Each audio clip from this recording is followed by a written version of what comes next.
গায়েব হয়ে যাবে। পলিটিশিয়ান তো হারার পরেও মাটিতে থাকবে। শওকত মোল্লা কোথায় পালাবে তার আপনি চিহ্নটি খুঁজে পাবেন না। আমরা তোহা সিদ্দিকীকে কোনোদিন পীর সাহেব হিসেবে দেখিনি, আর শওকত মোল্লাকেও কোনো পলিটিশিয়ান হিসেবে দেখিনি। দুজন ব্যক্তির লড়াই হয়েছে, বন্ধুত্ব ছিল, এখন বন্ধুত্ব কেটে গেছে। ওদের ভিতকার ব্যাপার কি আছে না আছে আমরা জানি না। আমরা তোহা সিদ্দিকীকে কোনোদিন পীর সাহেব হিসেবে দেখিনি, আর শওকত মোল্লাকেও কোনো পলিটিশিয়ান হিসেবে দেখিনি। ঠিক আছে, এরা অতি সাধারণ মানের একটা মানুষ। আমার মনে হয় এদের নিয়ে এত চর্চা করার কোনো মানে হয় না। শওকত মোল্লা যতক্ষণ ওই গুন্ডাগার্দি করে জিতছে ততক্ষণ মমতা বন্দ্যোপাধ্যায়ের কাছে ওটা একটা হাতিয়ার। নৌসাদকে কি করে দাবিয়ে রাখা যায় তার জন্য এরকম একটা গুন্ডা ওনার দরকার। যদি শওকত মোল্লা কাল হেরে যায় তাহলে দেখবেন পুরো ক্যানিং সাউথ 24 পরগনায় কোথাও ওকে খুঁজে পাবেন না, গায়েব হয়ে যাবে। পলিটিশিয়ান তো হারার পরেও মাটিতে থাকবে। বামফ্রন্ট হেরে গেছে কিন্তু এখনও তারা মাটিতে আছে, কিন্তু এই শওকত মোল্লা কোথায় পালাবে তার আপনি চিহ্নটি খুঁজে পাবেন না। আর তোহা সিদ্দিকী তো জানেন, আমরা ওর প্যালেস দেখেছি, ওর গাড়ির শোরুম দেখেছি, হ্যাঁ, ওর বিশাল সম্পত্তি দেখেছি। তো পীর সাহেব মানুষ, মনে হয় ডাইরেক্ট আল্লাহ ওনাকে এইসব টাকা পয়সা পাঠান। হ্যাঁ, ওনার তো অনেক কানেকশান। কিন্তু দেখুন, আমরা কখনো ওনাকে পীর সাহেবও মানিনি, কখনো আলেমও মানিনি, কখনো ইসলামিক স্কলার মানিনি, কখনো পণ্ডিত মানুষ মানিনি।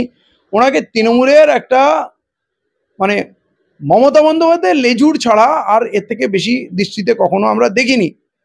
তো সেই ভাগে কম পড়লে যা হয়, কাসেম সিদ্দিকীকে দেওয়ার পরেই উনি অস্থির হয়ে গেছেন, এবং তার জন্যে ওনাদের নিজেদের চাওয়া পাওয়ার অঙ্ক আছে। এরা কখনো কোনো মানুষের জন্য যে লড়াই করেছে, মানুষের জন্য আন্দোলন করেছে, মানুষের উপকারে কিছু করেছে, আমি ওনাকে কোনো ওই যে স্কুল কলেজ, হ্যাঁ, ওনার হাতে কিছু হতে আমি দেখিনি। আর ওনার নাকি কি অনাথ ফাউন্ডেশন না কি আছে, এই অনাথ ফাউন্ডেশনে কত অনাথ বাচ্চা আছে আমি তাও জানি না। আমার অজানায় হয়তো উনি অনেক বড় বড় অনাথ আশ্রম করে রেখেছেন, এরকম যদি হয় ভালো। কিন্তু সত্যি কথা বলতে কি, যারা মানুষের জন্য কিছু করেনি, শওকত মোল্লা যেমন মানুষের অনেক ক্ষতি করেছে, তোহা সিদ্দিকী সাহেবও মানুষের জন্য কোনো উপকার করেনি, কিছু করেনি। অতএব এদের নিয়ে আমরা কেন আলোচনা করব? আমি ভাইজান আব্বাস সিদ্দিকী, নওশাদ সিদ্দিকী আর যারা আছে তাদের সবাইকে অনুরোধ করব, মানুষের অনেক সমস্যা আছে, রাজনীতিতে অনেক সমস্যা আছে, আমাদের পিছিয়ে পড়া জাতির অনেক সমস্যা আছে, সেই সব নিয়ে আলোচনা করুন, তাতে গুরুত্ব দিন, মানুষের কথা বলুন, এদের নিয়ে কথা বলা বন্ধ করুন, এইটা আমার অনুরোধ। আমি বললাম তো, এদের নিজেদের ভাগ বাটোয়ারার সমস্যা, লেনদেনের সমস্যা, কোথাও একটা চুক্তি ভঙ্গ হয়েছে। হ্যাঁ, শওকত মোল্লা কী জিনিস সারা দুনিয়া জানে, মুখ্যমন্ত্রীও জানে, তোহা সিদ্দিকী জানতেন না। ওখানে গিয়ে হাত তুলে তুলে দোয়া করতেন শওকত মোল্লার জন্য। 21-এর লড়াইয়ের মানুষের উপরে যে অত্যাচার হয়েছে তারপরেও গিনি দোয়া করেছেন শওকত মোল্লার জন্য। আমি কদিন আগে দেখলাম বেশ কিছু দাড়ি টুপি পরা লোক, তারা ইমাম কি আলেম কি জানি না, তারা বললেন যে আমাদের নয়নের মণি হচ্ছে শওকত মোল্লা। তো খুব আশ্চর্যজনক বিষয় যে আলেম সমাজ যদি শওকত মোল্লাকে নয়নের মণি মনে করে, তাহলে নবী করিম সাল্লাল্লাহু আলাইহি সাল্লামকে কোথায় রাখবো? নয়নের মণি হৃদয় মানে শওকত মোল্লাই আছে। তো এরা কেমন আলেম, খুব সন্দেহ হয়। এটা আমাদের সমাজের খুব দুঃখজনক বিষয়। মমতা বন্দ্যোপাধ্যায় তার স্বার্থে তাকে নেতা বানিয়েছে।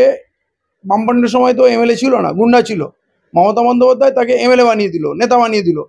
এবং আমাদের আলেমরাও যদি তাকে নয়নের মণি বলে, তো এটা খুব দুর্ভাগ্যজনক ঘটনা।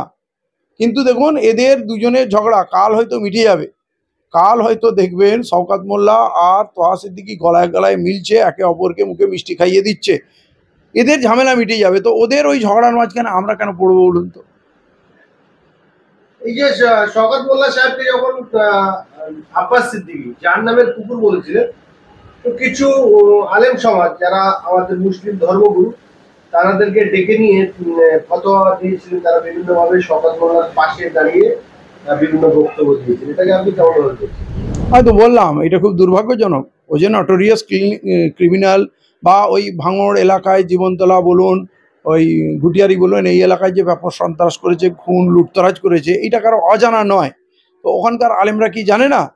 এইটা হওয়া উচিত না। এটা সমাজের ধ্বংসের একটা নমুনা আমরা দেখতে পাচ্ছি, যে আলেম সমাজও এরকম ক্রিমিনালদের পাশে বসে আছে, তার জন্য দোয়া করছে। এটা সত্যি খুব দুর্ভাগ্যজনক। এরা প্রকৃত আলেম না। আলেম মানে নলেজেবল পারসন, যার ইলম আছে সেই হচ্ছে আলেম। এরা হয়তো দাড়ি টুপি রেখেছে, জুব্বা পরেছে, এরা হয়তো মসজিদের ইমামতিও করছে। তো এদের শওকতের মোল্লার পিছনে, আমি সব আলেমের কথা বলছি না, ভালো আলেমও আছে যারা শওকত মোল্লার পিছন পিছন ঘুরে একটু হয়তো হাত খরচা দিয়ে দেয়, ঈদে হয়তো পাঞ্জাবি দিয়ে দেয়, কিছু টাকা পয়সা দিয়ে দেয়। তারা যারা আলেম, আমি তাদেরকে আলেমই মনে করি না। আর যেটা আব্বাস সিদ্দিকীর বলছেন যে জাহান্নামের কুকুর বলেছেন, আমার কথা হলো কুকুর বললেই যথেষ্ট ছিল। সেটা জান্নাতের কুকুর না, জাহান্নামের কুকুর বলার প্রয়োজন নেই। কারণ জান্নাত জাহান্নাম আমরা কিছু দেখিনি, আর জান্নাত জাহান্নামের ফাইসলা আল্লাহ করবেন, আমরা যেটুকু ছোট বুদ্ধিতে বুঝি। ওই লোক ক্রিমিনাল। রাজ্যে কেন্দ্রীয় মানবাধিকার কমিশন যাকে নোটোরিয়াস ক্রিমিনাল বলেছে, রাজ্যের মুখ্যমন্ত্রী যাকে ক্রিমিনাল বলেছে, সে ক্রিমিনালকে ক্রিমিনালের মতো ব্যবহার করলেই হবে, তাকে ক্রিমিনাল বলা যেতে পারে, তাকে আপনি যাই বলুন। হ্যাঁ, কিন্তু আমার কি বলবো, এইসব পছন্দ হয় না, এইসব দিনের ব্যাপারে এরা সব আলেম নিজেদেরকে বলছে, ভাবছে। জান্নাতের খবর কেউ জানে না, কে জান্নাতে যাবে কে জাহান্নামে যাবে একমাত্র আল্লাহর এখতিয়ার আছে, যাকে যা ইচ্ছা দিয়ে দেবে।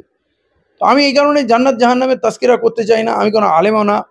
আর বড় থেকে বড় আলেমেরও না এখতিয়ার নেই জান্নাত আর জাহান্নামের ফয়সলা করে দেবে, কারো এখতিয়ার নেই। এমনকি বড় বড় আলেম যে জাহান্নামে যাবে না তারও কোনো ঠিক ঠিকানা নেই। অতএব আলেম বলেই আমি যা ইচ্ছা বলবো, এই অহংকারটা ভালো না।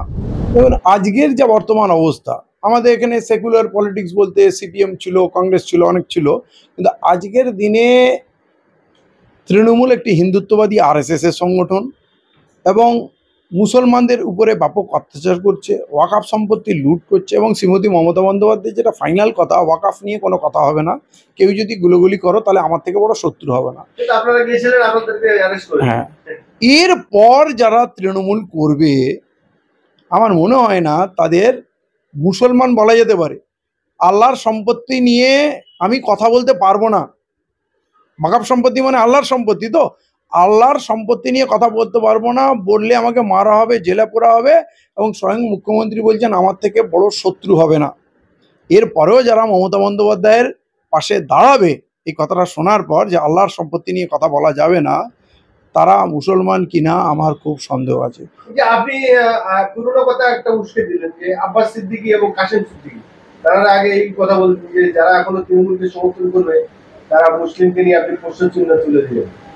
তাহলে সেই আব্বাস সিদ্দিকী, নওশাদ সিদ্দিকী কিন্তু যথেষ্ট সমালোচনা শুনতে হয়েছে। আপনার এই ভাষা শুনলে হয়তো আপনাকেও সমালোচনা করবেন। দেখুন, আমি ইমান নিয়ে প্রশ্ন করিনি, ইমানের তাকাজা আল্লাহ মাপবে।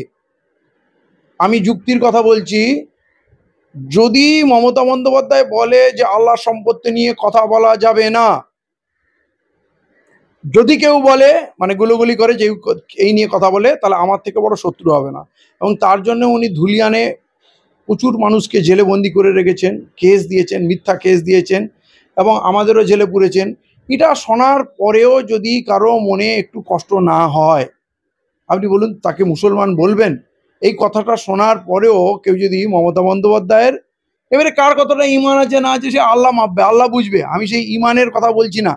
কিন্তু সে মুসলমান কি করে, মানে জাতিতে মুসলমান বলে একটা জিনিস আছে। তো দেখুন, ইমানওয়ালা হওয়া একটা অন্য লেভেল, কিন্তু মুসলিম জাতির লোক আল্লাহর সম্পত্তি নিয়ে কথা বললে যদি মার খেতে হয়, জেলে যেতে হয়, আর মুখ্যমন্ত্রী উস্কানি দিচ্ছে, তারপরেও আপনি যদি মুখ্যমন্ত্রীর পাশে দাঁড়িয়ে থাকেন, তার এমএলএ এমপি হন, তার পঞ্চায়েত প্রধান হন, তার মানে যদি মুসলমান জাতিকে ধ্বংস করে দেওয়া হয়, ধ্বংস তো করা হচ্ছে, যদি ধ্বংস করে দেওয়া হয় তারপরেও আপনি মমতার পাশেই থাকবেন, তাহলে আপনাকে আমি কেমন মুসলমান ভাববো বলুন তো? আমি বলেছি তারা মুসলমান কিনা এটা আমার সন্দেহ হয়, আমি এটা বলছি এবং দৃঢ়ভাবে এই কথার উপরে দাঁড়িয়ে আছি। কেউ যদি খারাপ লাগে আমাকে চ্যালেঞ্জ করে, তাহলে আমাকে বলবেন, আমি তার উত্তর দেবো।